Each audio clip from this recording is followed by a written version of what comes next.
This is the final session of Torah and Technology, Ancient Wisdom for a Digital Age with Rabbi Daniel Nevins. In this course, we will consider revolutionary new technologies and put them in conversation with halakhic concepts, texts, and norms. This week's topic will include artificial intelligence and the redefinition of personhood. Each session, we will examine primary texts from Talmud, medieval codes to Modern Responsa, considering what norms are the most compelling and useful in addressing the moral, religious challenges posed by these new technologies. This class is a continuation of something taught of a class started in fall of 2024. And if you haven't had the pleasure of learning with Rabbi Nevins, he is a scholar of modern Jewish law, a member of the Rabbinical Assembly's Committee on Jewish Law and Standards.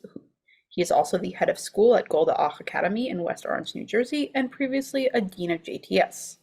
He is currently editing a book with the same title as our course, Torah and Technology, Ancient Wisdom for a Digital Age. If you're listening in on either platform, we want to hear your comments. Please don't hesitate to speak out. I will be moderating chat on both platforms, so keep your fingers ready. And Rabbi Nevins does want to hear from you. And with that, I'm going to hand things over. Thank you, Kayla. Good to be back here with Drisha. So this is the fourth and final session, and in it I want to talk about the very nature of personhood, and because obviously a lot of the topics we've been discussing having to do with artificial intelligence, for instance, and also the manipulation of genetic materials, including of human genome through genetic engineering and new techniques like CRISPR, or the development of lab-grown meat. All these raise questions of identity, the identity of species. What is a person? What is another type of animal? And you might think that this is all settled. We have nouns to describe, a giraffe or a hippopotamus or a monkey or a person. But in fact, scientists do not consider it to be settled at all. What is a species? In fact, today in the New York Times, Carl Zimmer, one of their science columnists, wrote an important article surveying just how divided biologists are in the definition of a species. In a recent scientific journal called Cell, they surveyed dozens and dozens of biologists and asked them to agree on a definition of species, and they could not come to a definition. And if that's true on the biological level, it's also true on the philosophical level. If you go to the Stanford University Dictionary of Philosophy, which is an online resource, and look up species, you find a very long article without a lot of clarity. Now, in the Torah itself, of course, you've got a description of the creation of each kind of plant and animal, leminehem, according to their types, which we will use as a parallel or equivalent to our word species. But the Torah doesn't really define what makes one species different from another. Is it that they have different appearances, that they have different capabilities, is that they can't reproduce with one another? Those are all modern suggestions of what might be before we even get to the genetic sequencing of the different animals and trying to figure out whether, for instance, there's one species of giraffe or 4 different species, as some have suggested. And so all that would be complicated enough if it weren't also for the fact that humans like to think of ourselves as having distinct qualities that differentiate us from others. Now, the Torah itself describes it as we are Nivra B'Tselem, we're created the divine image. That's great, but what is the divine image? You can't see God. According to our own religion, Lo Yirani Adam V'chai, a person can't see me and live, says God. And so what does it mean to look like God? And so we don't know the answer to that. And so we think, well, perhaps it's not appearance, but some sort of a capacity that we have, whether it's just the unique value of human life, or is it some capacity, some level of intelligence, or perhaps a power that we have, such as speech, writing even. These are all human capacities that have developed through time unevenly, in different times and places that our species has developed these capacities. And so do we say that people are people and they're just different from other species, and that we have these communication abilities that other species don't have? Well, if that's the case, how do we know? How do we know that whales in their songs deep under the sea are not communicating in a sophisticated way, just as we communicate?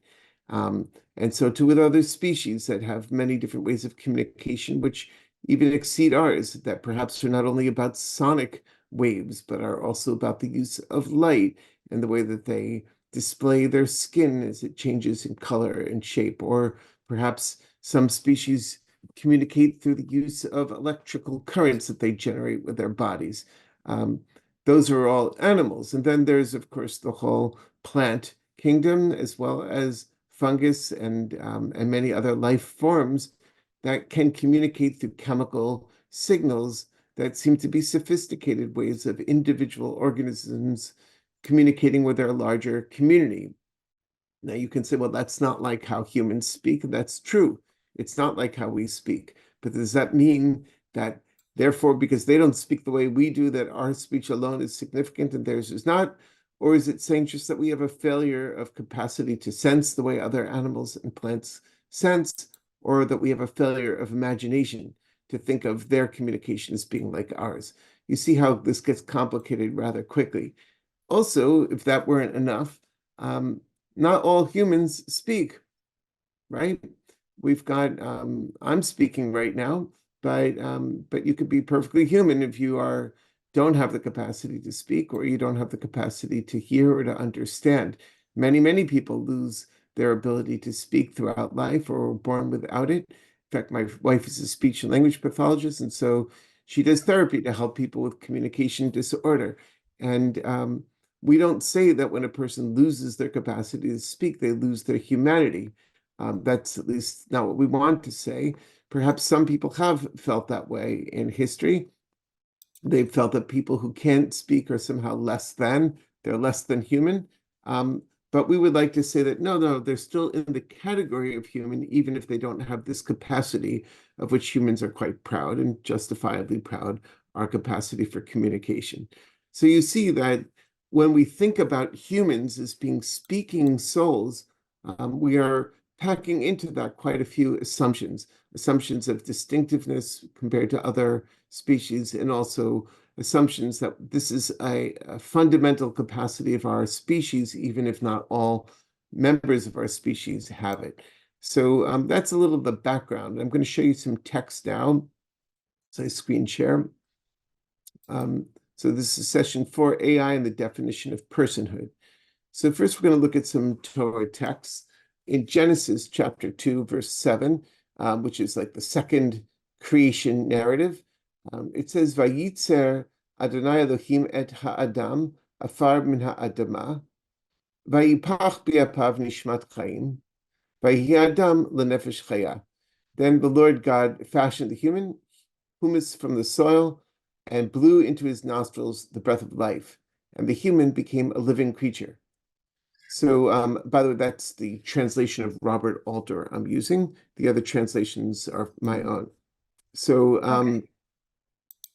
so here we've got the description of Vayihi ha'adam lenefesh chaya. The person became a living creature. Nefesh is a word that means alive, something that's alive. In biblical rabbinic Hebrew, we think of nefesh as the soul, but in biblical Hebrew, it seems to be like the throat or the breathing indication of being alive. And nefesh chaya is sort of, let's say, a vital soul, a vital life.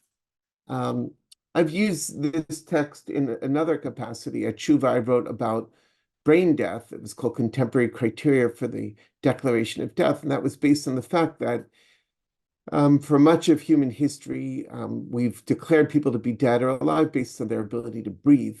That changed in the 19th century with the invention of the stethoscope, at which point doctors began to emphasize pulse, heartbeat, and the ability to feel the pulse at the neck or the wrist and other locations.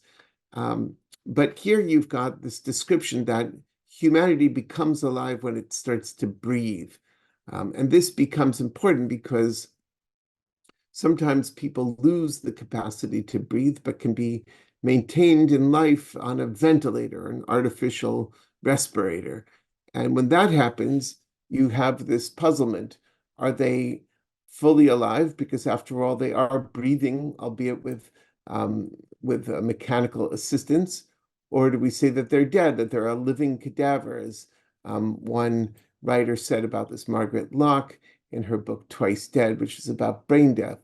And so that's not my topic tonight, but it is a significant topic because if we were to follow the American Medical Association and the American Bar Association Universal Declaration of Death, we would say that the loss of all capacities, functions of the brain, including the brain stem, which controls respiration, is tantamount to declaring someone to be dead. And if that's the case, then though they still have heartbeat and blood circulating and temperature regulation, nevertheless, they are considered dead according to law, American law.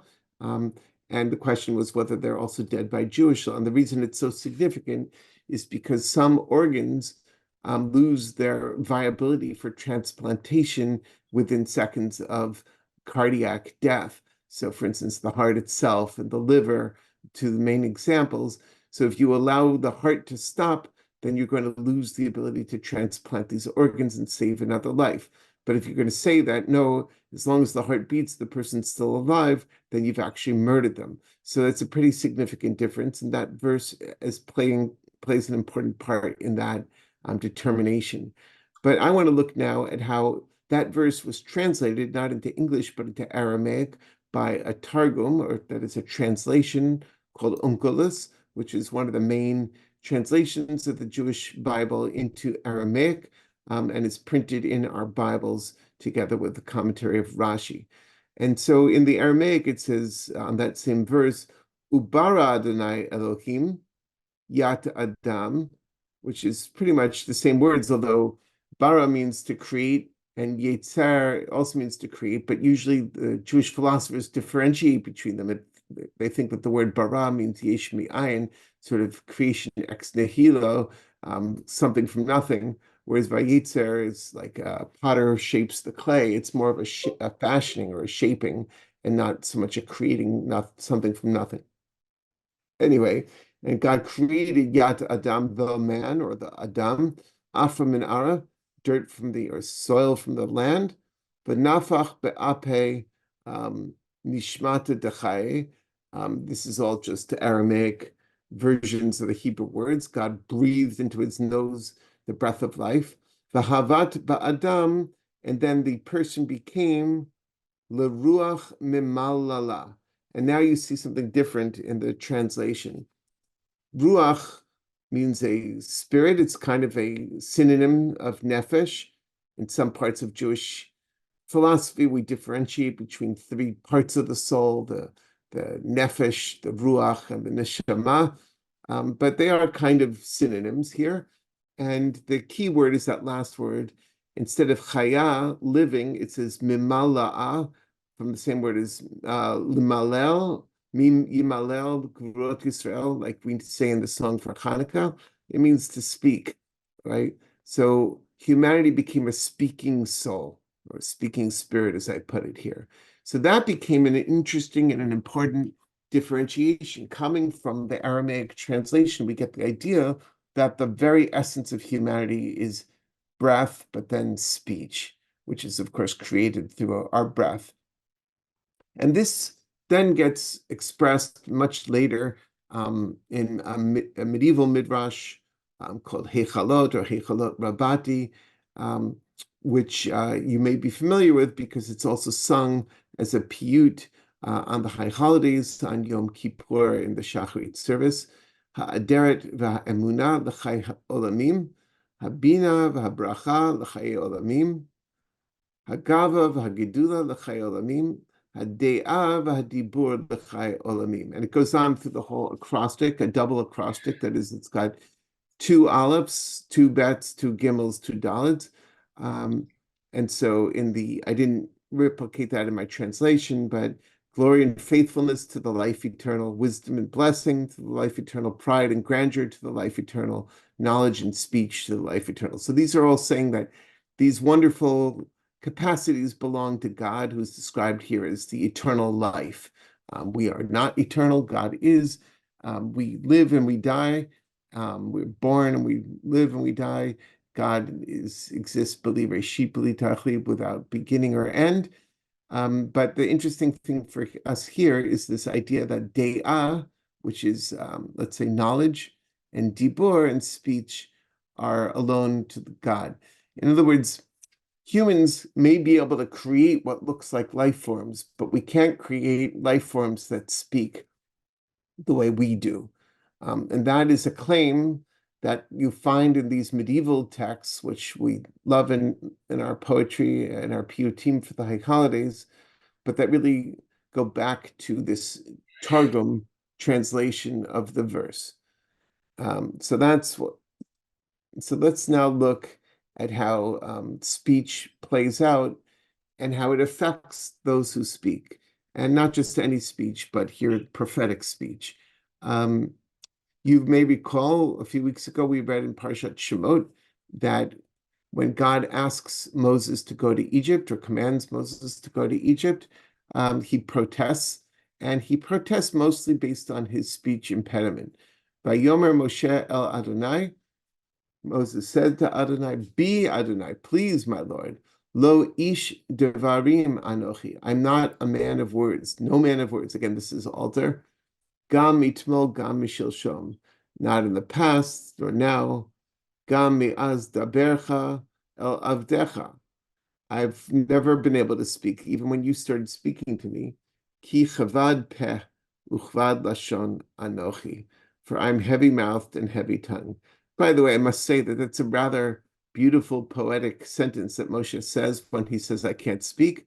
And the rabbis note that actually he speaks quite a bit, and quite nicely, it would seem, despite his protests and the adaptive use of Aaron to be his spokesman. Nevertheless, Moses is speaking pretty well, it would seem, but he seems unable to convey what God wants him to convey. So he's lo ish devarim anochi, not a man of devarim, of words am I. And then you get to the fifth book of the Torah, the book of devarim, the book of words, and it begins, Eila hadvarim asher diber Moshe. These are the words which Moses spoke, Al Kol Yisrael, to all the people of Israel, Be'ever Yarden, and so on. So look what's happened. The man of no words, of Lo Ish Devarim, becomes the man who says these words of this giant book of Torah, a whole book of his speeches. So what changed?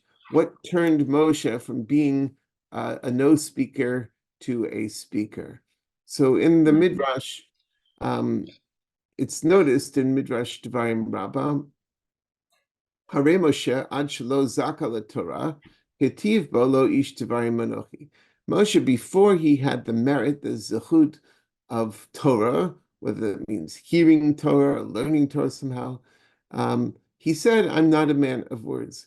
Kivan shezaka leTorah, but when he had this merit, when he managed to begin to engage in Torah learning, nitra pa l'shono, or nitra pe l'shono, his tongue was healed, v'hitchil l'daber devarim, and he began to be able to speak.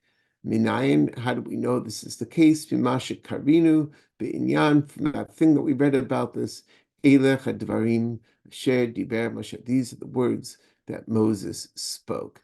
So what we've got here is the idea of Torah is playing this healing role. Kayla, did you want to say something? No, it's just interesting, especially because from kind of Shemot, from I guess not Shemot, but like from I guess Leviticus on, the Mhm. most common start to any parsha is either Vaidaber Hashem al Moshe, and Moses speaks a lot, but as a conduit, either taking the words of God to Am Yisrael or vice versa. So I'm not sure how that works from like a speech therapy perspective or from a Nevuah perspective, but like on one hand, he speaks a lot, but he's as Well, a A conduit, yeah. Well, so Vayidaber Adonai el Moshe, where God speaks to Moses, but often it's followed by Daber el Bnei Israel, speak to the people of Israel. So Moses is going to speak back, is going to parrot or repeat what he hears from God, or he's going to write it down. But yes, it may be that when he says Lo ish devarim anochi, he means I don't generate my own speech, but I can speak your speech, right? But in Devarim, he seems to say a lot of things that are from his own mind. The rabbis have this idea that Moshe initiated a couple of things on his own that God didn't tell him to do, and God was modelo or hodalo. God agreed with him. In fact, you know how we say when someone has an aliyah to the Torah, Yishar koach, may your strength be increased. That comes originally from what God says to Moses when Moses added a day before revelation, and also when Moses broke the Ten Commandments, which God had not told him to do. And, when God addressed him after Moses did that at the golden calf, you might think God would be annoyed. I just gave you this nice gift and you just shattered him. But instead, God says, good job that you broke them. These people weren't ready for them or didn't deserve them, something like that. So yes, Moses is healed by speech. Last week, I shared this text with you before, but I'm going to share it again today in a slightly different context. This is from Tractate Sanhedrin, Daf Samach He Amud Bet 65b. Amarava Ibao Tzadike Baro Alma. If the righteous wanted, they too could make the world. They could invent or create the world. Shneimar ki avonotechem hayu mavdilim v'gomer. So it says in Isaiah, your iniquities are what separate you from God. In Psalm 8, we are described as little less than divine humanity, right? And so what is it that makes us less than divine? It's our sin. But if we were a true tzaddik, a tzaddik gamor, then we wouldn't be sinning and we would be truly divine. And what would be the definition of divinity? It would be the ability to create a world. And so to illustrate this claim of Rava, the text then goes on and tells a story about Rava. So this isn't Rava's words anymore. This is Rava's deeds. Rava Baragava. This is, you sort of need to hear it in the Aramaic. Rava created a person, a man, a gever. Shadre the Kame de Rabbi Zera, and sent this man that he had created to visit Rabbi Zera, who is his chavruta. Havakam shtai bahade, and Rabbi Zera answers the door, sees a fellow, and starts talking with him. V'la havakam mahadele, but the other creature was not able to respond. So in other words, Rabbi Zera gets a knock on the door. He opens the door, and here's this guy. He figures it's a human, tries to speak with him, and finds that the guy's not able to speak. Now, you might just say, well, this is a person who can't speak. They're mute.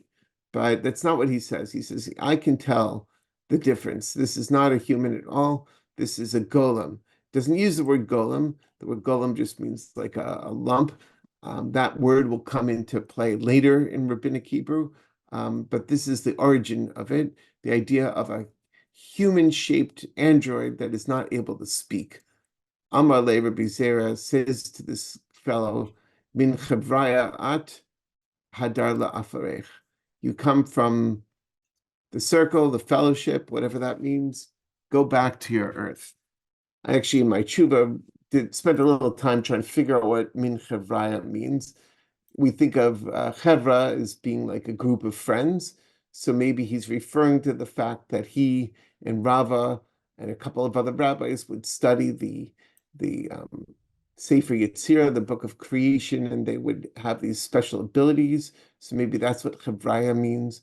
Maybe chover means to join, like lechaber. And so when you say a spell, you are pointing at something with a wand in the Egyptian context, or the staff in the Moses context, and you are chover, you connect the spell or the curse to the target. So maybe that's what it comes from. Chover Chaver is described as somebody who casts a spell in one of the blessings and curses sections of the Torah. Um, in any event, Rabbi Zera says that you're no human, so go back to your earth. And this is where you get this idea that the golem comes from the earth. We've got also from our verse, from the one I read from you from Genesis 2:7, that God creates humanity from the earth and then breathes into them. So, but unlike God, who breathes in the breath of life and the speaking spirit, Rava just sort of animates the dirt and is not able to give it the full soul. So that is a bit more about personhood as speech and spirit. So those are the texts I wanted to teach, and then I wanted to open for conversation. And I guess it won't be so successful except for Kayla and me. So we'll have our conversation. Okay. Good. So, is speech the defining characteristic of humanity? These are some of the questions I was posing at the beginning. There's increasing evidence of speech among other animal species and even plants.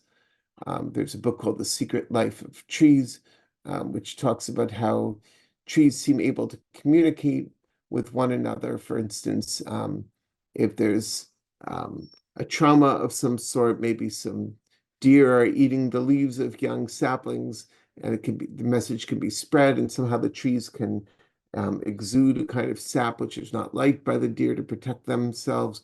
How are they doing that? Is there some sort of communication that's happening through the assistance of the fungal layer that's down in the earth, and that it helps the trees exchange minerals for sugars and so on. There's a lot that's been written in recent years about communication among plants. So does that mean that we're not the only ones who speak? Good question. Second thing is that, and this is where I was heading, obviously. Until about a year ago, you could say, yeah, no computers are able to generate their own speech. They might be able to vocalize things that we write, but they can't generate their own language. But we do seem to have crossed that threshold with generative AI, mostly through large language models like ChatGPT and several others that are out there. And you can say, well, no, they're not really generating language. They're just copying. They're predicting based on what they've discovered, what they've learned from billions of words in the internet. And so, if they're asked to write about, a Shakespearean style passage talking about Ben and Jerry's ice cream, they can look at the whole oeuvre of Shakespeare and things written about Shakespeare and things written around the same time as Shakespeare, mimic that style, know how to predict one word after another, and yet then introduce anomalous features such as your favorite Ben and Jerry's ice cream flavor. I've not tried this myself. But some people would say, well, but don't humans also work kind of that way? I mean, I'm putting together sentences that have a certain structure to them and have a certain word following word type of structure. And so isn't that based on my exposure to people speaking English for, 5 decades, 6 decades of my life, and to reading hundreds of books or more, and listening to speech? Haven't I just simply become really good at following the conventions of English or Hebrew or any other language I might learn? And so am I really being so original? Um, and who says that originality is the most important feature anyway? So some people might say that maybe we have crossed this threshold, and Dea V'Dibur is not only God's providence, but it's also something that humans have endowed their creatures with. So I'm going to stop there. There's a third point, but Kayla, I'm curious what you think about that. So there's a phrase, and this is a little bit trite, but like speaking is not communication. And it usually comes up in like, miscommunications or like figuring out when people are talking to each other, or like kind of like how to make the kind of thing, like how to make yourself clear. And I could apply this a bit more and say that speaking is not communication, and communication, there's ways to communicate that are not speech. And we're knowing, and you brought up all this whole way of how animals and plants and the world communicates with each other, even if it's not mutually intelligible. Like we couldn't pick it up, but that doesn't mean it wasn't happening. So that's my first kind of thought. But I would say that there is definitely something particularly special about human speech. It's hard to say whether that is divine, whether that comes from God as like a thing that makes humans like uniquely, especially like endowed by God. Is that a good way to put it? But we do a lot of things with language that are fun and are unique, which does bring into, but on the other hand, there is, as you bring up, generative AI, and it is very good at guessing, okay, given the words that came before and the entire corpus of whatever it's been trained on, what word comes next? And I'd say, that's guesswork. It's very good guesswork, but it doesn't come as intuitively as, say, if I'm learning a language and I'm trying to say something in Hebrew, which I'm not as fluent in, and I try and be like, in English, I'd say it like this. In Hebrew, I don't have the vocabulary, but I can work my way around it, say it, be vague, the red stuff, the mishahu, mashahu, and talk around things. So in a way that I don't know if I'm not an AI researcher. I don't know if AI can does that yet, or reasons like that yet. Those are my first thoughts about that. And I don't want to say that, people who are unable to speak, who never were, or who are getting old, or who lost it aren't, as human as the rest of us. I feel like that gets theologically weird. I don't know. I'm backed into a corner. I'm like, speech is this amazing special human thing, but just because a human doesn't speak doesn't mean that it's not part of this, all created on the same day of creation. So that's where I'm at so far. I'm trying to tie it back in theologically. Thank you, Kayla. So I'll first say Shamati. I've listened to you because you started by saying sometimes we speak, but we don't actually hear one another. We're hearing noise, but we're not really absorbing, and we're just waiting for our chance to speak again. So I appreciate what you're sharing, and I've watched a few episodes of a TV show called The Bear, which is about like this chef in Chicago, and in his kitchen, when someone speaks, they say "heard," like okay, I acknowledge, I heard what you had to say. I'm gonna go back to chopping vegetables now, but I'm gonna sit with what you told me. So I guess it's not speech itself, but communication, like you said, is the key here. The ability of two people to do what we're doing, which is to be in communication. But of course, you can do that with your computer. You may be typing Yeah. into a computer, and expecting it to reply to you in one way or another as we go. So there's that. The last part of what you were speaking about, Kayla, was about humans who lack or lose the capacity for speech. Does that deprive them of their humanity? And philosophers will talk about it. Well, what's a chair? A chair is a seat with legs. Okay. And what happens if the legs break off? Is it not a chair anymore? And they might say, well, it's still a chair because it was built as a chair. It maybe functioned as a chair for a while, but it no longer has all the qualities of a chair, but it's still recognizably a chair, and the rabbis have this idea of a hechsher kelim, that you can build something to be a cup, let's say, but until it's been used the first time, it isn't a cup until it's been actually put into. So it's like potential energy versus kinetic energy. Like the fact that it could be a cup doesn't mean it's a cup yet. It hasn't become a cup until it's been filled with water and drunk from, let's say. And so you could say, well, a human isn't just someone with a capacity for things, but actually to use them. And we do kind of say that in Judaism when it comes to birth and to the status of a fetus. The fetus inside the womb has a lot of capabilities, a lot of things it's going to be able to do as soon as it gets out there on its own. but it hasn't yet, and until, as it says, Rashi says in Sanhedrin 72b, I think, Ad sheyetzeh la'avir olam, until this little person comes out into the world and starts to breathe.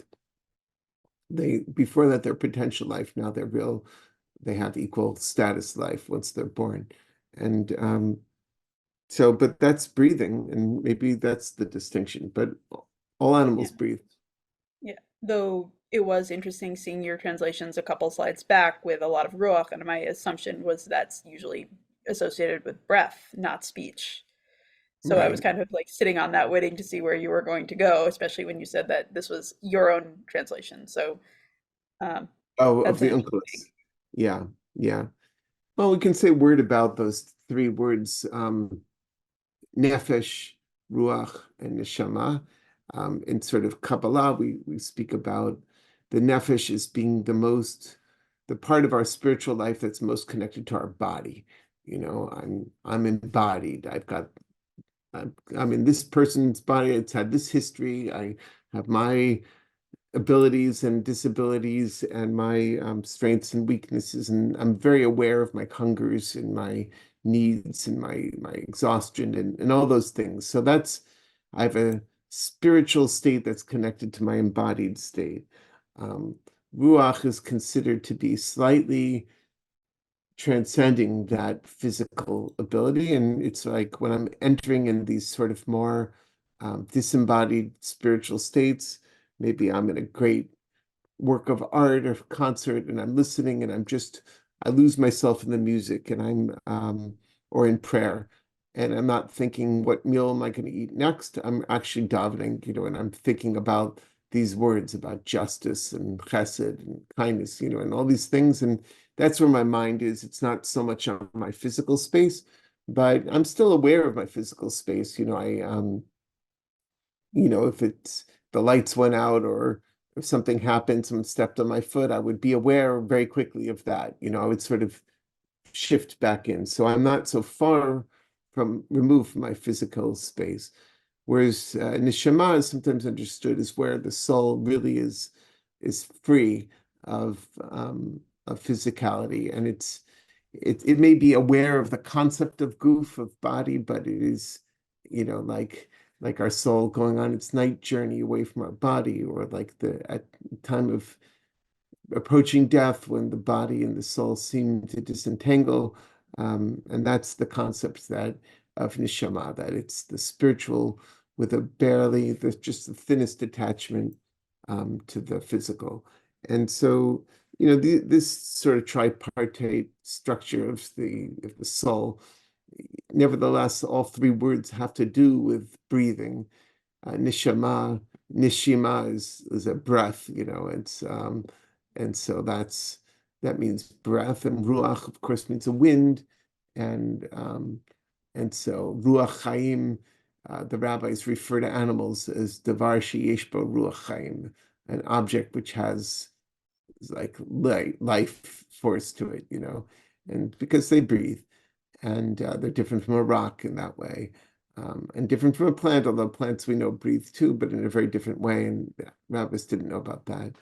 And then, of course, nefesh, like I said, comes from an ancient Near Eastern word that has to do with the throat, and in Shabbat Vayinifash, God rested and breathed deeply, let's say, exhaled.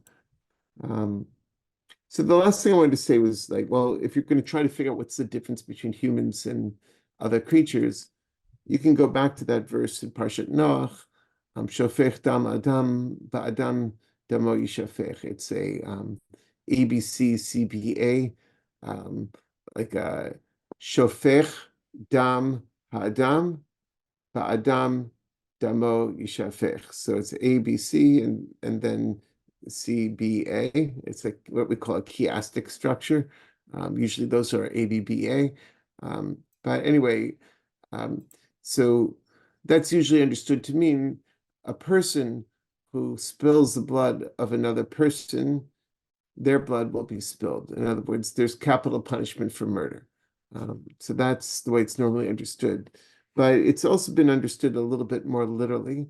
Shofech dam ha'adam ba'adam. If you kill the blood of a person in a person. So sometimes that's been understood to refer to abortion. And you actually have this strange idea in some halakhic texts that Jews are allowed to perform abortions, but Gentiles are not. Mhm. Because Jews have this obligation of pikuach nefesh and a very specific definition of what it means to be alive, and a fetus is not fully alive. But Gentiles don't have that obligation, and therefore they're held to this very literal version of that verse in Noach, which is, of course, they are B'nai Noach, the descendants of Noach, and they're told you can't kill a human in a human, which means you can't. So there are some people who actually think that Jews should oppose abortion rights because they're mostly going to be performed by Gentiles who don't have permission to abort. Only Jews have permission to abort. And that is not my position. I want to be very clear. But there are some people who would say such a thing. But others would read it a little bit differently. They would say, Shofech dam ha'adam ba'adam. If you kill a person who was inside a person once, meaning a person who was born to a person, meaning a person, a human being, then you will be subject to capital punishment. But if you were to create and kill an android, C3PO or R2D2 or something that is person-like but doesn't actually come from a human, then you are not guilty of murder. And that's why Rabbi Zera is gotten off the hook for killing Rava's Gavra. Rabbi Zera said, "Oh, you don't speak. I see that you were made by a person. You're not born to a person. Therefore, I'm to disintegrate you back to your earth, and it's not considered murder." And last week we talked about the text of the Chacham Tzvi and how his grandfather, Elijah of Chalm, supposedly created such a thing and also dissolved it before it got too dangerous. So that's what I wanted to share. The implications are kind of clear that when it comes to AI, we do seem to be approaching some of the boundaries that we used in the past to differentiate between humans and other life forms. And it's a bit reductionist, I think, to say, well, a human is someone who's born to a human, because the time may come when, a sperm and an egg from two humans can be not only fertilized in vitro, but can be incubated completely, outside of a body. And if you met somebody who looked just like any other person you've met, has the same genetics as anyone else you've met, has the same capacities, same looks as anyone you've met, and they can even point to who their parents are, genetic parents. But they say, oh, one kind of odd thing about me is I was incubated in a machine because, like there was no uterus available. Would we say that person's not a human now? You could torture them, you could kill them, you could abuse them just because of this accident of how they came into the world? Or is it something else? Is it a capacity like speech? And these things are complicated. I don't have solutions, but I do think that as we start to invest machines with more and more capacities, we should be trying to think about, well, what are the boundaries that allow us to differentiate? And I think that ultimately, embodiment is an important boundary, that you have the capacity to suffer and to love, you have the capacity to be born and to die, you have the capacity to be in relationship, you have the capacity to be held responsible, and you have the capacity to receive that kind of care. I think ultimately it's our relationships which are going to define us as humans. And we need to make sure that when machines mimic our relational skills, that we remember that they're not actually experiencing them. It's like that movie Her, when the man thinks he's got this profound love relationship with his computer, and then discovers that yes, but the computer's also, on with hundreds of thousands of others at the same time, and for them it's just a program they're running. It's not actually a relationship, and And that's a difference that's worth defending. Hmm. So I'm going to stop there, Kayla, unless you have anything else you want to ask or say. I mean, one thing that came to mind in your when you were talking about relationships is there's humans have a relationship with machines, including, the possibility of AI that's a little different than like lahavdil humans and God. We are in some way Yes. we have, on one hand we were, humanity was created, and we have these, and in a world that and there's, I guess argument back and forth different where you're looking at to say how much free will we have, but we do things. And if you look at, lots of Nach, it's like Am Yisrael has done this thing, and boy, does God wish that we did not, but nevertheless we have done. And with computers and AI, I think there's sometimes less. Sometimes, now it's not to say that things sometimes don't go as expected, sometimes for the good and sometimes for the bad and sometimes for the flop, but I think there's kind of a control over outcome that we have with the technology that we make, that we don't always, that is a different type of relationship. Like, I can say, why didn't this work, or why did this AI do this thing that I didn't think? And it may not intuitively be obvious. And I may think, oh, it's just doing this now. And it might be like, oh, if I dug into the guts, it's like, it's doing what I told it to. I just gave it bad instructions or unclear instructions, or I didn't think about how I guess we're going to talk about communication phrasing, because we do have a How you language with phrase the which we prompt. can talk with computers. I am not a programmer, so I will have to apologize for anyone listening on this who knows more about it, but we have abstract programming languages which sound more like languages and how you or I might write, and then these are all just building on ways to turn it into ones and zeros. And Right. some types of programming languages are very much like obvious that's what you're doing, and some of them, like, it's not as clear. Like, and the when I'm talking to a computer or telling a computer to do something in whatever programming language I or the developer or the creator of this program is using, sometimes it's like I'll tell it to do something and it's going to do something, and I'll be like, that wasn't right. And maybe I don't always have the skill, or it's a lot of stuff to dig through to figure out why it did it, but it's like, oh, that's why it's doing exactly what I told it to. That was a dumb thing to tell it to do, but I did tell it. And there isn't the room for, say, like, you don't have the computer would not a computer would not have to do, say, have a relationship of tshuva with its programmer. And I think maybe Mhm. that's for AI. Like, AI can talk, it will talk based on what I tell it to, or feed into the input. And if the input is, sometimes I might be impressed by the input, and sometimes I might be like, that's not right. I don't know. I think that's a different relationship, that, at least for now, and that I keep in mind when I look at how people are talking about the limits of AI and what it can do. Well, I like how you connected it to sort of the metaphorical conversations we have with God. God is Yeah, the creator, the inventor, who is proud, this session started with talking about speech, so it's right? on my God is mind. proud of us. God is disappointed. And then there's the whole thing you were saying, secondly, about, like the limitations of our own commands. And the rabbis had this idea of dibrat Torah kilshon b'nei adam. The Torah used human speech, meaning that God was in a way sort of modifying the eternal truth into a limited version that we could actually absorb. And maybe it's a little bit like that natural speech programming language as opposed to like a more formal code.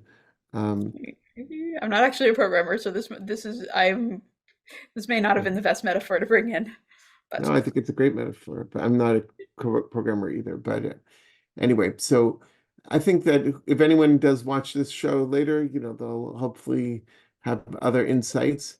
And thank you for the invitation, and it's an honor to be part of this yeah. schmooze.